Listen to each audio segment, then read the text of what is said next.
All right, guys, we're starting in mount today, one of my favorite positions. I'm gonna work my way up to the high mount, making his elbows flare out, and my chest is gonna push that elbow across. I'm gonna control the head to make sure he doesn't spin away. As I come up to the top, I control the far arm and pull it in. Okay, so this arm, make sure it's nice and tucked in this pocket. That way, this arm is undefendable. I can hold my collar, fall to the side, come cross face, and finish it right here. If something were to happen where he was to bridge and pull the arm out and I lost it, I'm just gonna forward roll right here, right into the omoplata, and I like to finish with a Clarkoplata where I pass off the lapel, put my hand behind my head, and finish in style right here. Right? Let's go one more time. I come up to the top position. My chest is gonna come around, maybe tuck it in, but if I can, I'll just use my chest. I'm gonna control the top of his head as my knee sinks up to the top, and I'm gonna wrap this arm back.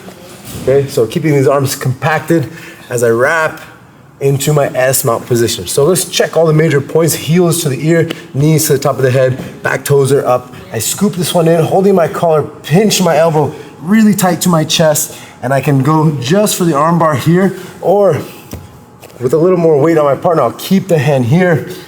Threaten the finish here, you can still finish it. If something were to happen where you were to lose it, I'm just gonna launch myself into a forward roll, catching this arm right away, digging under the shoulder, ideally holding this lapel, and reaching around to his collar, okay? I like to put my hand sometimes behind the head or posting behind the back as I lean back for the Clarkoplata choke.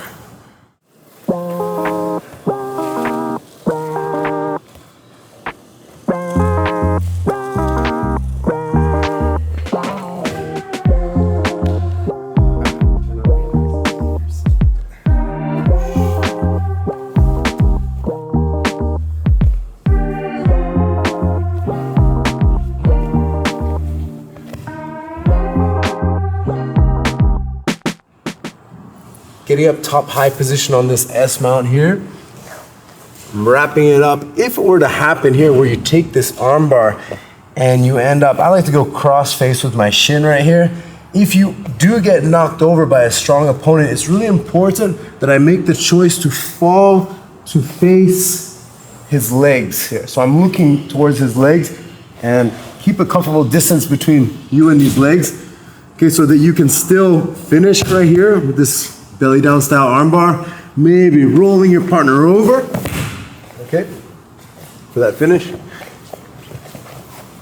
And the reason why it's so important that we fall facing forward is because if I fall facing his head, he's able to come up in this position, and it's much more defendable where he can now stack me, and much harder for me to finish from here.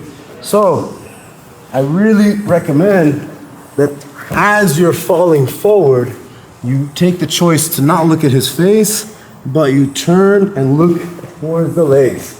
Okay, so if you're really armbar hungry, you want to finish that armbar, make sure you're facing this way. As you can see in this position, it's much harder for him to escape. He cannot stack me, and it's easier for me to roll him over. I can still finish from here, of course. Very common, people will, in desperation, try to do a forward roll from here. Now, just catch his leg, make sure he lands on his back, keeping the whole position the whole time. And a little secret detail here that I like to add is I'm pulling this arm like I want to pull his arm out of the shoulder socket, okay? And finishing a nice straight armbar. All right, guys, this is one of my favorite sequences from the mount. I feel like it's a very solid position, especially that S mount. Give it a try. Let me know what you guys think. And to see more, check out clarkgracieconnected.com. See you guys there.